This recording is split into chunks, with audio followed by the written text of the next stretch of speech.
नमस्कार दोस्तों, मैं हूं आपके साथ साक्षी और आप देख रहे हैं नेक्स्ट 9 लाइव। मातोश्री के बाहर हनुमान चालीसा पाठ करने की ठानने वाली निर्दलीय सांसद नवनीत राणा और उनके पति रवि राणा को 13 दिन बाद जेल से रिहा कर दिया गया है।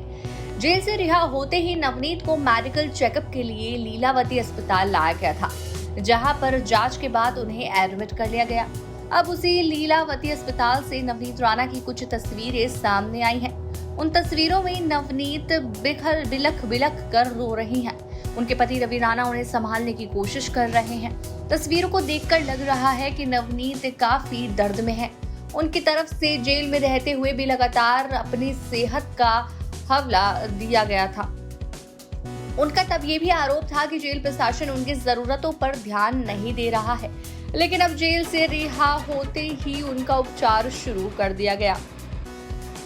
उन्हें अस्पताल में देखने के लिए उनके पति रवि राणा आए थे। इतने दिनों बाद जब दोनों एक दूसरे से मिले तो काफी भावुक नजर आए। अभी के लिए दोनों नवनीत और रवि को कई शर्तों पर जमानत दी गई है। दोनों किसी भी तरह से सबूतों के साथ किसी तरह की छेड़छाड़ नहीं कर सकते।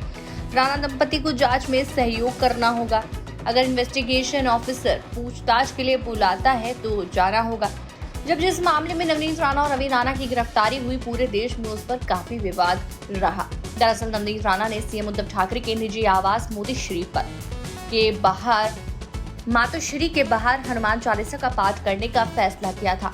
उसके बाद वे वहां पहुंच भी गई थी, लेकिन क्योंकि शिव सैनिकों को पहले से उस कार्यक्रम का पता था, ऐसे में मौके पर शिव सैनिकों ने जमकर बवाल काटा। जमीन पर काफी तनाव देखने को मिला और खूब नारेबाजी हुई।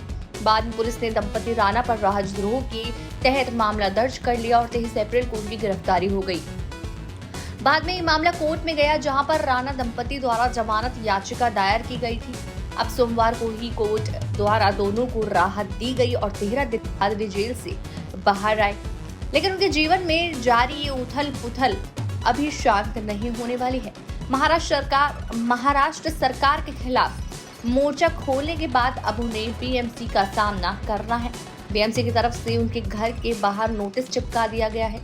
अवैध निर्माण को लेकर कार्रवाई करने की बात हो रही है। ऐसे अपडेट्स के लिए चैनल को सब्सक्राइब करना ना भूलें।